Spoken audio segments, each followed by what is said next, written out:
How's it going, everybody? Thank you for checking my channel and welcome to today's video.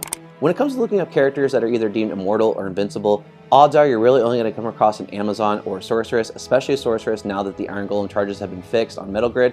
And while they're really fun to play, I feel that there's a character that is really going unnoticed that should be given more credit. I actually covered this back when I was playing in Pluggy, and I feel it's a good idea to now bring it into Diablo 2 Resurrected, and that's going to be the Angelic Avenger by Saltatrix. And if you want to know more about the ins and outs of this guide, more than this video is going to cover, make sure to go click the link in the description to learn more about this build. This is a paladin setup focused on the idea of elemental absorb, so that way you actually heal when it comes to taking fire, cold, and lightning damage.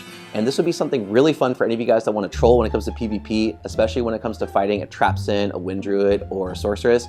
This is a fun build to be able to use because you will just watch your opponent completely just lose their shit as they're trying so hard to kill you, but end up doing absolutely nothing. You have my curiosity, but now you have my attention. Also, this build is definitely limited to players 1 when it comes to playing on single player offline, as the concept of the build is more focused on absorb than it is to be able to do high damage. However, even with that, this is still a really fun build that you can take nearly anywhere in the game. I'm going to go over the attributes, the skill tree, and then the gear, giving you a variety of options that you would be able to use depending on where you want to farm with this character or potentially want to level up. And then lastly, I'm going to talk about why absorb is so important for this character to be invincible to the elements. Let's get into the build.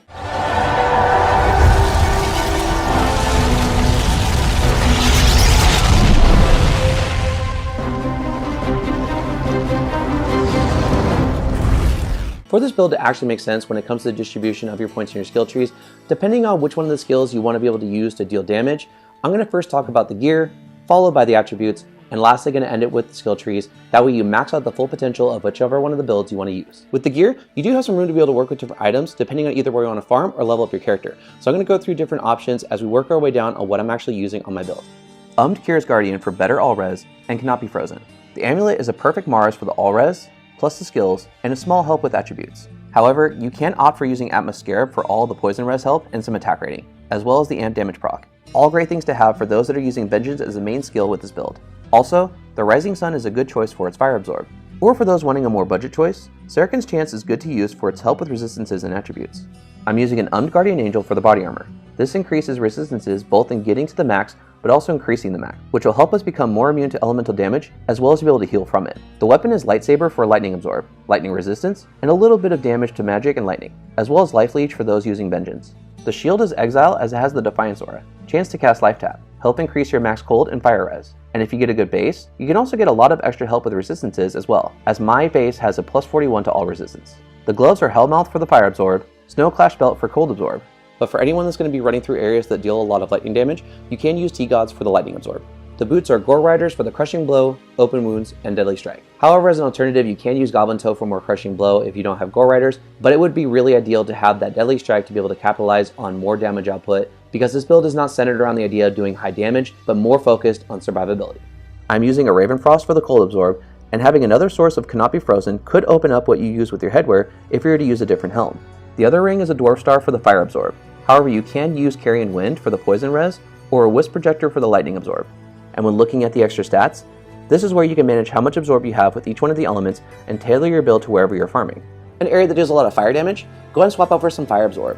Or an area that has a lot of enemies that do a lot of cold damage, go ahead and swap out some pieces to be able to have more cold absorb. You get the idea. On Switch, I'm using CTA and Spirit to boost mine and my merc's health to increase our survivability.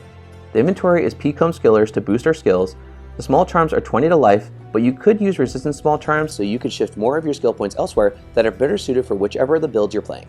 Then a Torch, Annie, Tomes of Town Portal and Identification, and the Cube in case I find anything good. For the Mercenary, I'm using an Act 1 Mercenary that has a Grand Matron Faith Bow.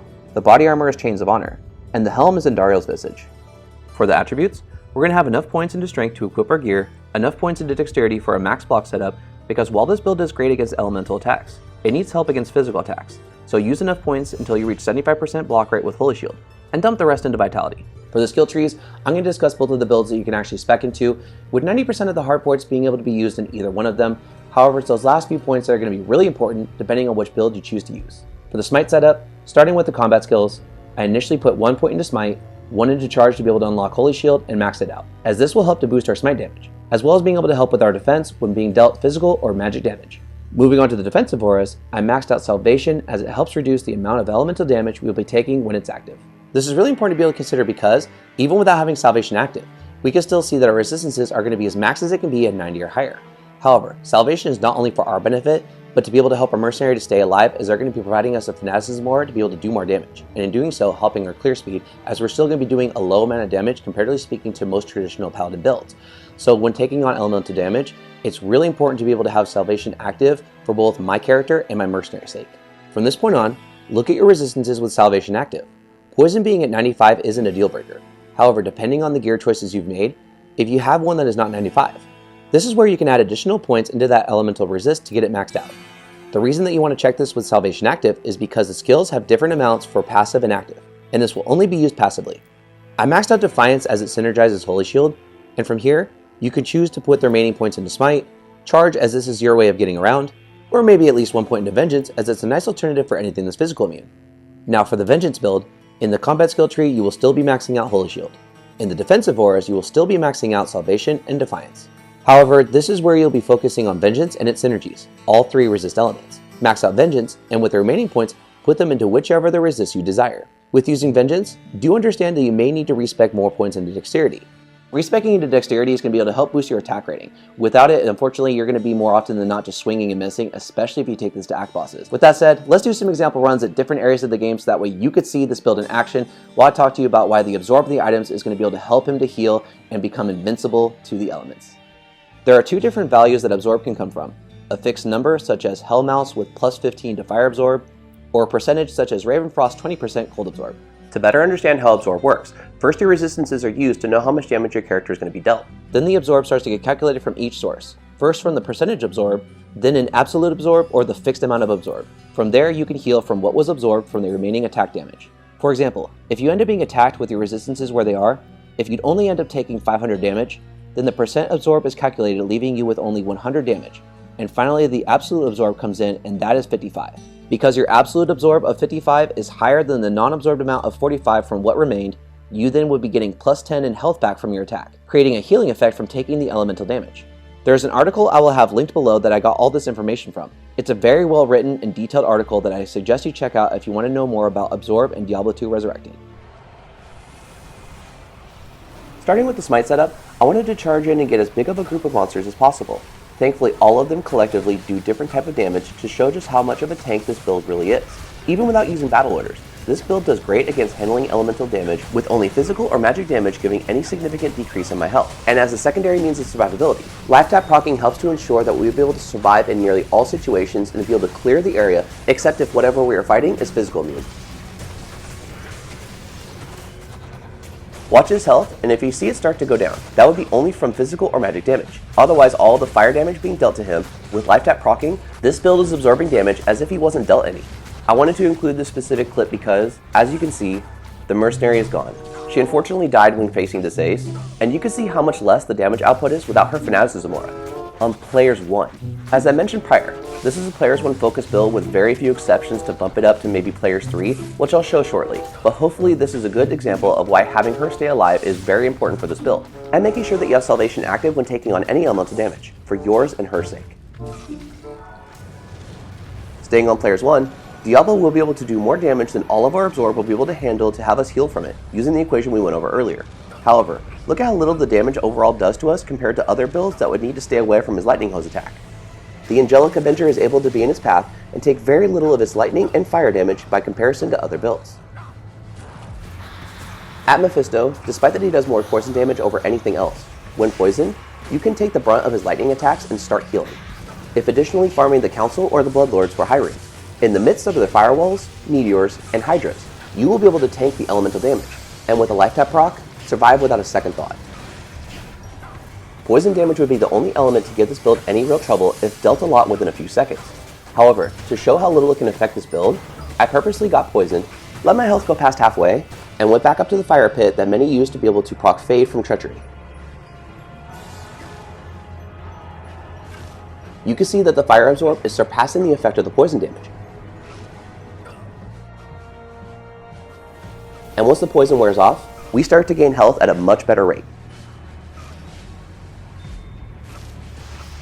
With Andariel, I bumped it up to Players 3 to prove this point with poison damage versus all other elemental damage. I stood in the fire behind her throne and just stood there, She kept constantly poisoning me, but the fire damage being absorbed was much greater than the poison damage she was dealing me, and the only real damage being done was with her melee attacks. Even the Mercenary stood directly in the fire and took no damage with Salvation active. Even farming Travancore for high runes and jewelry would be easy for survivability with this build. The Mercenary could even stand within melee range of the Council and be fine with Salvation active. Now for the Vengeance build, all of which is on Players 1. This is where I really got to show how well this build takes elemental damage, as we are still using Exile, but far less than if we were using Smite as our main skill for damage. Even without having Holy Shield active, nor having Life Tap procced, the elemental damage being given is more than enough to absorb and be greater than the physical damage being dealt to him. Standing directly in the path of the Abyss Knight's attacks, unless it's poisoned for a mediocre amount of damage before healing, you would be absolutely safe.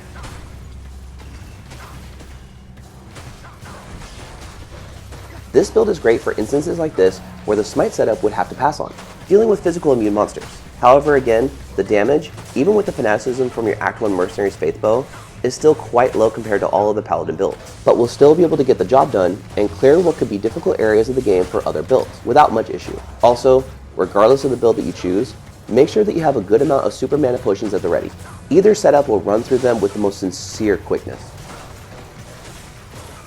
And that's going to be it for the video. I hope you guys enjoyed it. We're able to see why this character truly is invincible to the elements. And if any of you guys go ahead and try this build out for yourself, please let me know down in the comment section how well it worked out for you and where you were able to farm and what you're able to get with this character.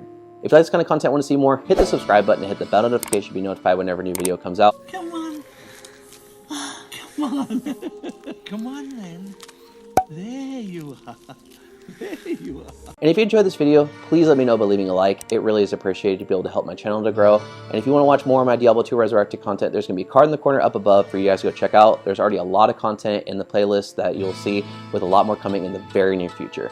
Other than that, hope you're all staying safe, and I'll see you guys in the next video. Take care.